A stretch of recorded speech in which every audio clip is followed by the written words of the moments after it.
আজকে আমাদের হোস্টেলে রাতে খাবারের মেনুতে ছিল ডিম ভুনা, সাথে ছিল সবজি আর গরম গরম ভাত। তো ফার্স্টে আমি শুরু করছি ডিম ভুনা দিয়ে, যেটা করা হয়েছিল আলু আর পেঁয়াজ দিয়ে। যদিও এই পেঁয়াজের মধ্যে আলু খুঁজে পাওয়া একটু মুশকিল, তবু আমাদের খালা আলু আর পেঁয়াজ দিয়েই এই ডিমটা রান্না করেছিল। আর ডিম আমাদের পুরোই দেওয়া হয়েছিল। সেদ্ধ ডিম সাধারণত আমাদের পুরোটাই দিয়ে থাকে, কিন্তু ভাজা ডিম সাধারণত হাফই দেয়। তো আমি অল্প অল্প করে ডিম নিয়ে ভাত দিয়ে খাচ্ছি। শুরু করলাম, বিসমিল্লাহ। এভাবে অল্প অল্প করে ডিম নিয়ে ভাত খেতে কিন্তু আমার ভালোই লাগে। আর ডিম ভুনা কিন্তু আমার পছন্দের। এখন নিয়ে নিচ্ছি সবজি,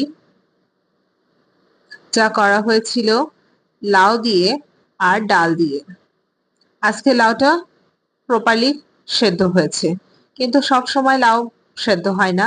খালা তাড়াহুড়া করে, যার কারণে অনেকের খেতে অসুবিধা হয়, আমারও খেতে খুব অসুবিধা হয়। কিন্তু আজকে লাউটা খুব সুন্দর করেই রান্না হয়েছিল, যার কারণে খেতে ভালোই লেগেছে।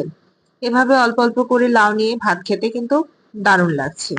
সাথে অল্প অল্প করে ডিম নিয়ে খেয়ে নিলাম। আলহামদুলিল্লাহ, এটাই ছিল আজকে আমার রাতের খাবার।